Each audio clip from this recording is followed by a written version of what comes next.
Hello everyone. Today I'll be teaching you all a little bit about the specific microbe Sclerotinia sclerotiorum.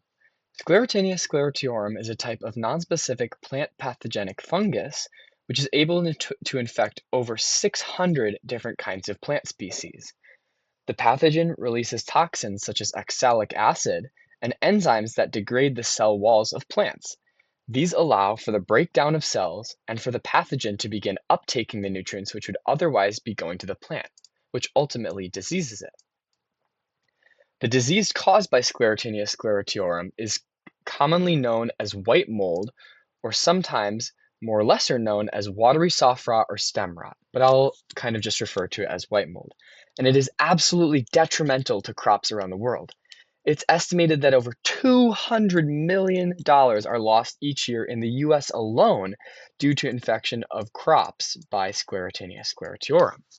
However, there have been past outbreaks that have been even more detrimental, such as in 2010 when over $600 million were lost due to lost canola profit in Canada from Sclerotinia sclerotiorum.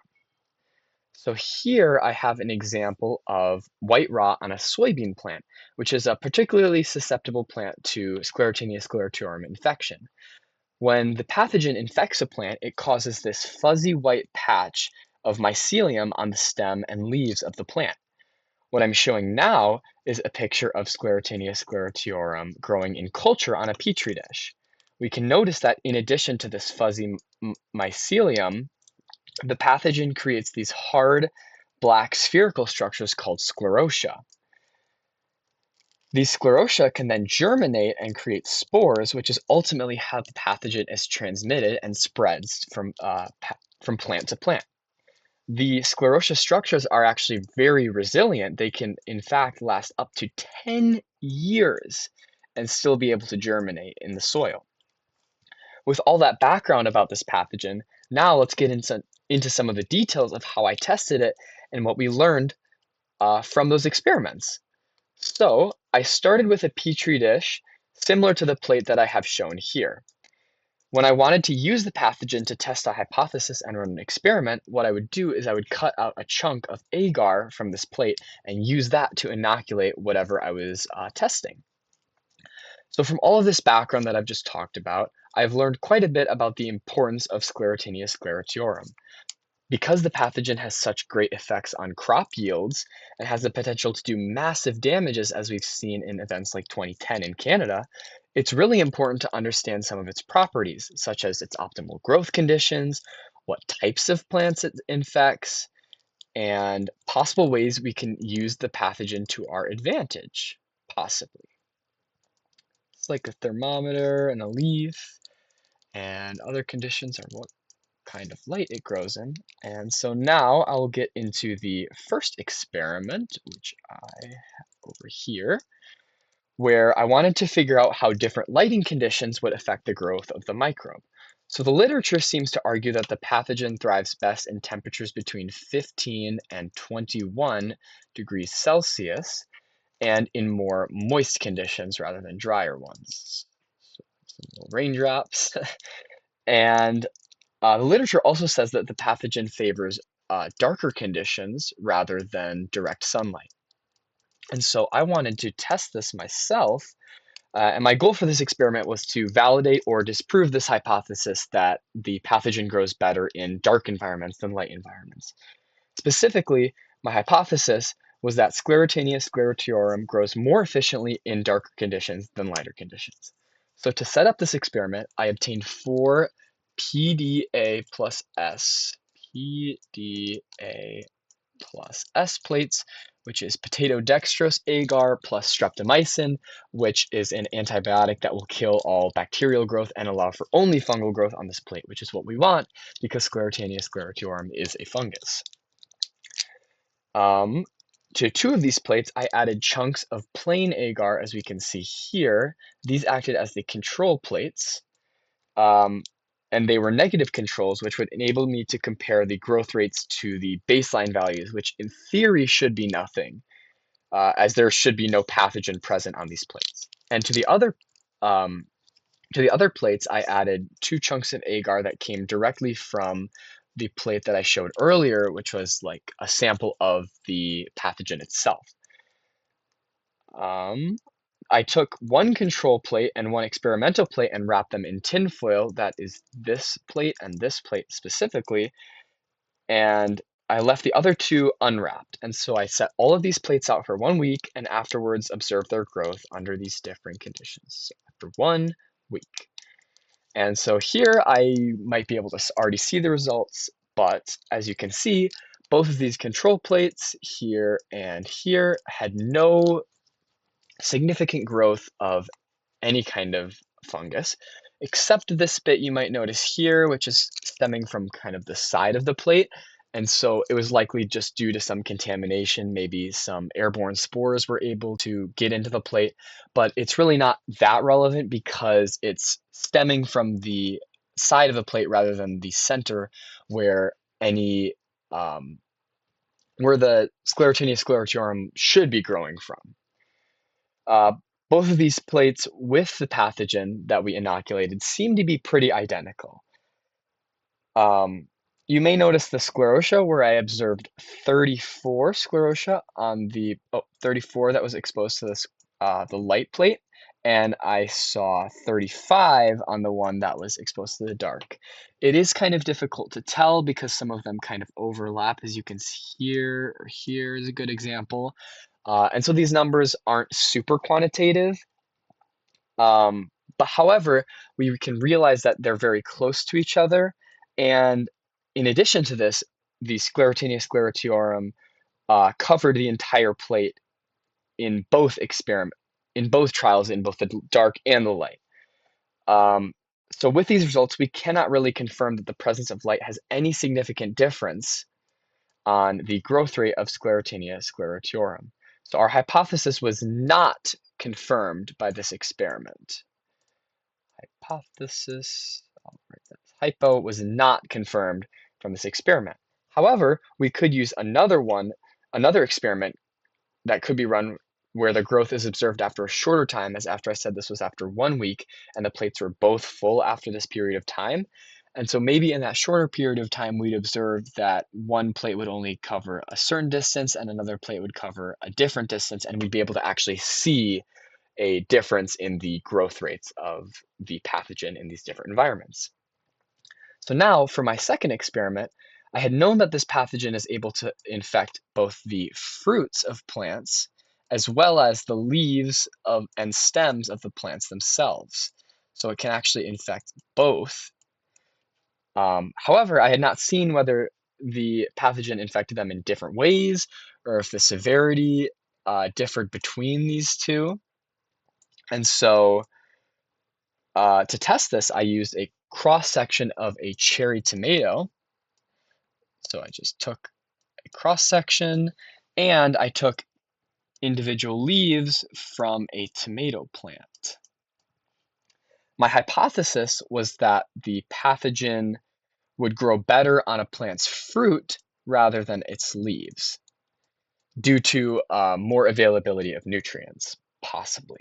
So I obtained for this experiment, again, 4 PDA plus S plates, PDA plus S, and to 2 of them I added tomato cross-section, so it's pretty hard to see, but you can kind of make out the tomato here, and a bit of a rotten tomato here.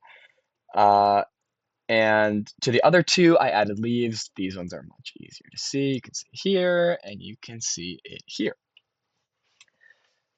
For the fruits, what I did was to one of them, I took a sterile toothpick and I kind of poked it several times with the toothpick as kind of a mock inoculation. And to the, or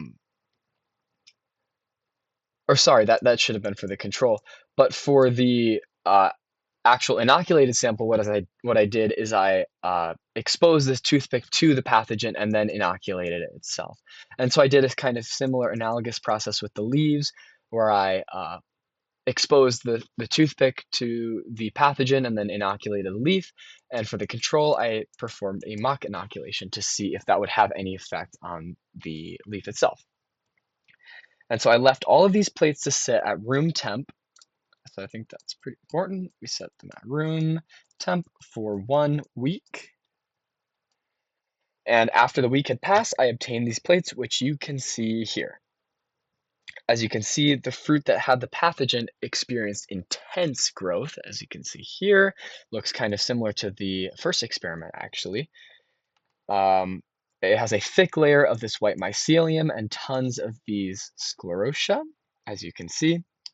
However, although all of these other samples, 1, 2, 3, had some kind of fungal growth, uh, none of the growth appears to be Sclerotinia sclerotiorum due to a lack of this characteristic white mycelium or the black sclerotia. So we can see some other kind of fungus here, here, and here, but none of them are this white mycelium, which would indicate Sclerotinia growth.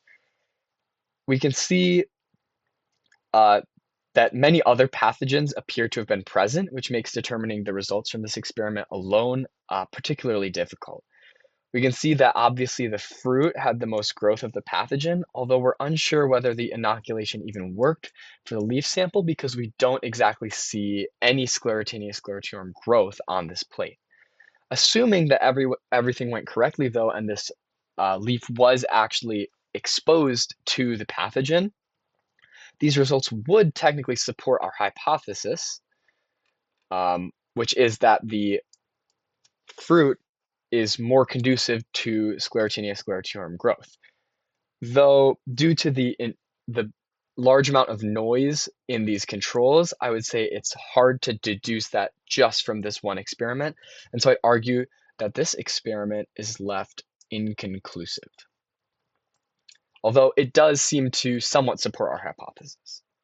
Now, finally, for my last experiment, this is definitely the most interesting one. So in the literature, it seems as though, although the pathogen infects hundreds of different plant species, there are 2 notable exceptions, one of those being grass and one of those being clovers. As such, it's been hypothesized that this pathogen has the potential to act as a bioherbicide in grass or clover fields, as the pathogen would be able to kill off weeds or unwanted plants and leave these crops unharmed.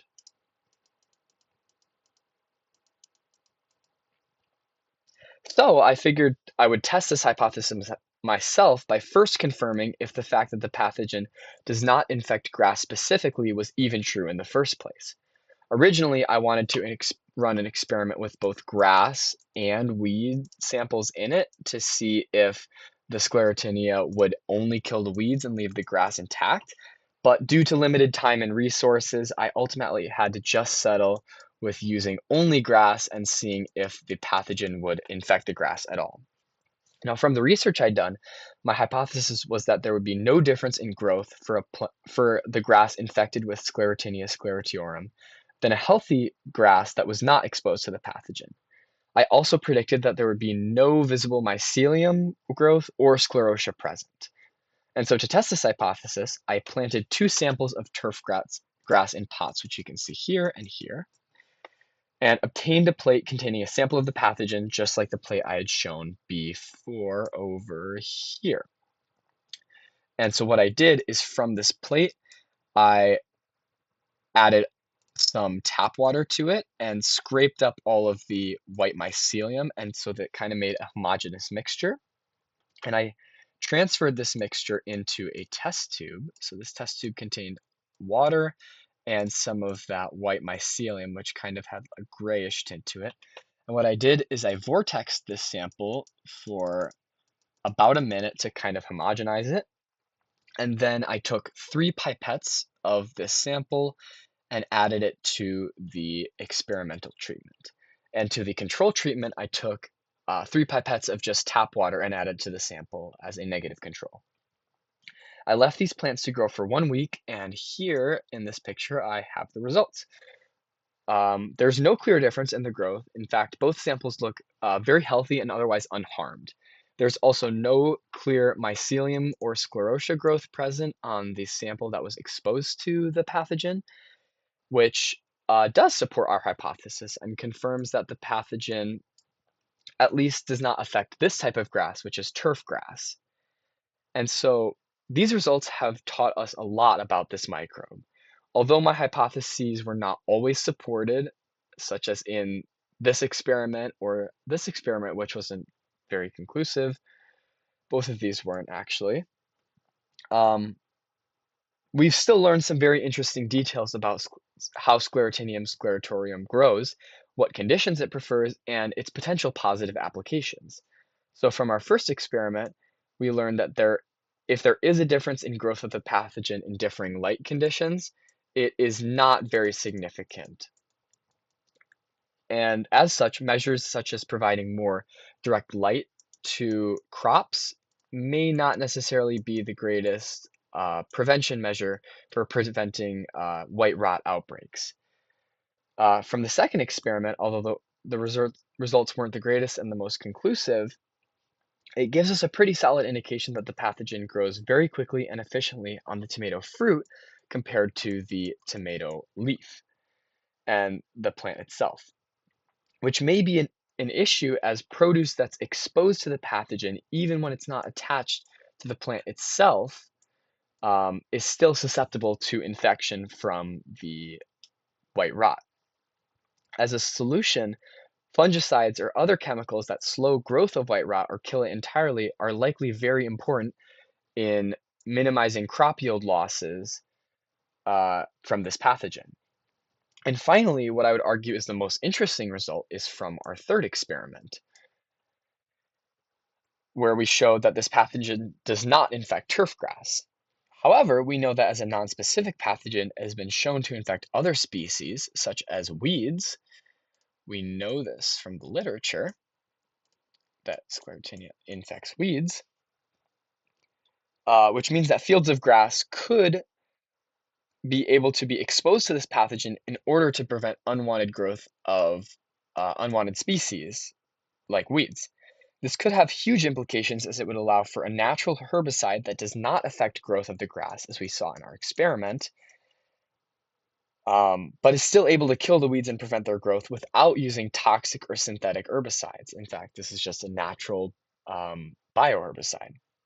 And so obviously, these experiments are pretty limited in their scope and much more is yet to be known about this pathogen. Some future experiments might involve exposing grass with weeds to this pathogen to be able to see if uh, the Sclerotinia would be able to kill the weeds as we predict from this experiment, but that we didn't test entirely. And that would fully validate our hypothesis that Sclerotinia sclerotiorum is a viable bioherbicide, as well as testing how different chemicals or fungicides affect this pathogen's growth to be able to compare um, how Sclerotinia does versus other herbicides. And another experiment that we might want to run with respect to Sclerotinia is which different chemicals or fungicides would be able to prevent its growth the best. And that might give us some indications into how we could prevent outbreaks of this white rot disease in the future. In addition, a lot more is yet to be understood about the mechanisms of how this pathogen actually infects its host. Although we know some of the mechanisms, like I mentioned earlier, that it produces oxalic acid and enzymes that break down cell walls, there's a lot more to be understood why it's so deadly and why specifically it's able to infect so many different types of plant species.